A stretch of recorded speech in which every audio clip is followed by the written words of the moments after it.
السلام عليكم ورحمة الله وبركاته أصحابتك وحرن جنال كمركز السود وهذا أدي هذا ومهتسنتهين مقال كان دمانتيس بوحن ربا إن ندي كل وذاقه توم هامان ومدحوين ترامب وأسود دري قبل كمينيسوتا لبطة ضباط كهر ونقابل سنة رماها حدودها هي مسافرينتا أيام مانتا وحاو مقالة مينيابلس وقرد واقعي إن لسوق بقبيي هولقلكي إذا ماذا آيس أي كودين قبل كمينيسوتا قارهان مقالوين كمتاناها هي سين بول هي مينيابلس hawshii aan halkan u nimid guul ayaan ka gaarin ayuu yiri waxaanan soo jeediyay in ciidamada laga daabulo gobolka Minnesota madaxweyne Trumpna waa ugu raacay hadaba arintaasi waxa soo dhaweeyay gudoomiyaha gobolka Minnesota Tim Walz waxana uu sheegay in uu soo dhaweynayo ka bixitaanka ciidamada ICE ee gobolka Minnesota laakiin waxa uu yiri waxay nooga tageen dhibaatooyin fara badan haddana waxaan diiradda saari doonaa soo kabashada waxaana si aad ah u amaanay bulshada soo galootiga ah ee ku nool gobolka Minnesota uu yiri waan idin garab taaganahay mar kastaba hadaba arrimahaas ayaan rabaa inaan idin la socodsiiyo waxaan ognahay ku dhawaad 3 bilood ee la soo dhaafay ciidamada ICE howlgalla balaaran inay ka wadeen gobolka Minnesota gaar ahaan magaalooyinka mataanaha ee St. Paul iyo Minneapolis ilaa iyo 2 qof ayaa howlgalladaasi dhintay intii ay ciidamadu wadeen Renee Good oo 7 January dhimatay iyo Alex Brady oo kalkaaliye caafimaad ahaa oo 24 bishii January isaguna ciidamada ICE ay dileen Tom Haman madaxweyne Trump ayaa waxa uu soo diray 2 toddobaad ka hor balse uu xaaladda u dajiyo Tom Haman isla markiiba waxa uu bilaabay inuu wada hadal la yeesho maamulka gobolka iyo waliba kuwa magaalooyinka Minneapolis iyo St. Paul ciidamada booliska iyo kuwa sheriffka marka wada shaqeyn ayaa halkaasi ka dhalatay taasina waxay sababtay in toddobaadkii la soo dhaafay uu ku dhawaaqo in 3,000 ciidamada ICE ka joogay gobolka Minnesota 700 oo kamid ah laga saarayo talaadii gudoomiyaha gobolka waxa uu xaqiijiyay in uu rajaynayo in Tom Haman uu toddobaadkan uu shir jaraa'id qabto isla markaana uu ka waramo ka bixitaanka ciidamada ICE isla markaana toddobaadka soo socda ay ka wada bixi doonaan marka Tom Haman shirkiisii jaraa'id ayaa la sugayay Tom Haman maanta ayuu shir jaraa'id qabtay waxaana uu si rasmi ah u cadeeyay in howlgalkii ay ciidamada ICE u yimaadeen gobolka Minnesota ay guul ka gaareen waxaana uu sheegay kooxo dambiilayaal dilayaal kuwa wax kufsada kuwa dhac geysta in intaasiba ay qabteen waxaana uu sheegay in kulamadii uu la yeelanayo maamulka gobolka iyo kuwa degmooyinka ay ahaayeen kuwa miradhal ah sidaa darteedna maadaama guul ay ka gaareen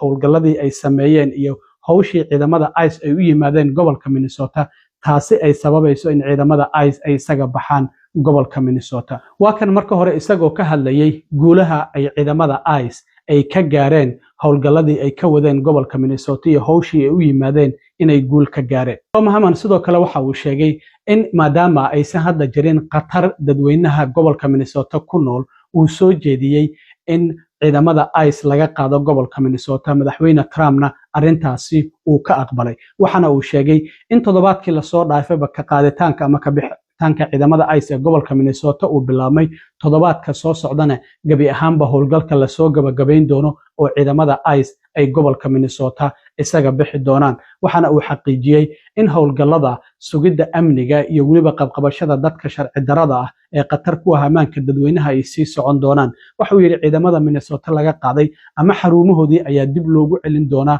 ama gobollo kale ayaa loo kala diri doonaa waa kan isagoo mar kale arrimahaasi ka hadlay Tom Haman sidoo kale waxa uu u mahad celiyay gudoomiyaha gobolka Minnesota waxa uu yiri wax badan iskuma raacsanin mana isku raacsanaan doono laakiin waxaan isku raacsanahay in mar kastaba muhiim ay tahay dadka qaswadayaasha ah oo rabshadaha ka wada wadooyinka magaalooyinka Minneapolis iyo St. Paul oo qaabka sharci darrada u dhaqmaya in wax laga qabto waxaan u mahad celiyay gudoomiyaha gobolka maayarka magaalada Minneapolis Jacob Frey oo yiri kooxaha qaswadayaasha ee wadooyinka isbaarooyinka dhiganaya uu nagala shaqeeyay sidii loo qaadi lahaa taliyaha booliska Minneapolis Brian O'Hare ayuu u mahad celiyay iyo taliyaha sheriffka uu sheegay dhamaantoodba inay nagala shaqeeyeen si xaaladda loo dajiyo isla markaana xaalad caadiya magaalooyinka Minneapolis iyo St. Paul ay ku soo laabtaan waxaan ognahay 2 toddobaad ee ugu dambeeyay Tom Haman uu joogay magaalooyinka Minneapolis iyo St. Paul oo hoggaanka ciidamada ICE loo dhiibay in rabshaduhu ay yaraayeen isla markaana aysan jirin ciidamo fara badan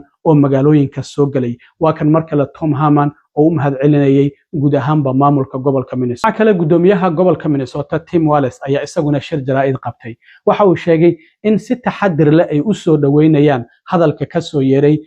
Trump ninka uu soo diray gobolka Minnesota ee Tom Harman oo Trump u qaabilsan arrimaha masaafurinta iyo xuduudaha, laakiin waxa uu sheegay in ay nooga tageen dhibaato aad u fara badan. waxa uu sheegay su'aalo fara badan oo aan jawaab loo haynin inay nooga tageen. waxa uu yidhi aaway caruurteennii. waxa uu sheegay in burbur dhaqaale oo aad u xoogan uu soo gaaray gobolka Minnesota gaar ahaan ganacsiyada yaryar. marka wuxuu yidhi hadda gobolku waxa uu diiradda saarayaa soo kabashada. sida aan maalmo ka hor sheegay ayuu yidhi waxaan diiradda saaraynaa in aan arrimaha dhaqaalaha diiradda saarno, gaar ahaan ganacsiyada yaryar, gaar ahaan ganacsiyada soo galootiga ayaan diiradda saaraynaa ayuu yidhi. maxaa yeelay dadka soo galootiga dhibaato aad u fara badan oo dhaqaale ayaa ka soo gaartay howlgalladii ciidamada ICE ay bilihii ugu dambeeyey ka wadeen gobolka Minnesota. waxa uu sheegay baaritaanadii dilalkii ciidamada ICE ay geysteen sidoo kale inay socon doonaan, laakiin waxa uu xaqiijiyey in uu soo dhaweynayo hadalka ka soo yeeray Tom Harman. waa kan gudoomiyaha gobolka Minnesota oo isaguna shirkiisa jaray. dhinaca kale gudoomiyaha gobolka Minnesota waxa uu ka hadlay oo si toos ah ula hadlay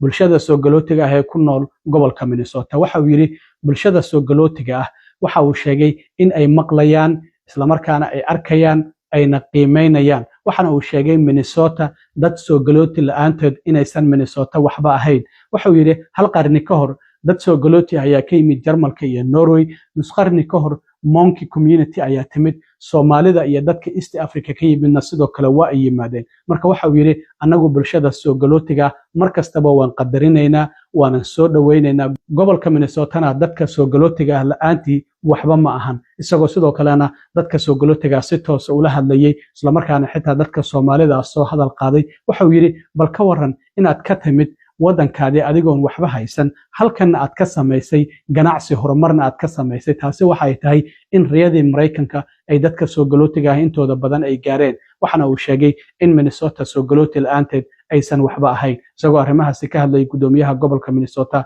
Tim Walzna waxa uu yidhi waa war u fiican dadka ku nool gobolka Minnesota gaar ahaan magaalooyinka St. Paul iyo Minneapolis in toddobaadka soo socda guud ahaanba ciidamadii ICE ee gobolka Minnesota ay isaga bixi doonaan. marka arrimahaasi ayaan rabay inaan idila socodsiiyo. aad iyo aad u mahadsantiin asxaabta intaan markada iyo nabadgelyo.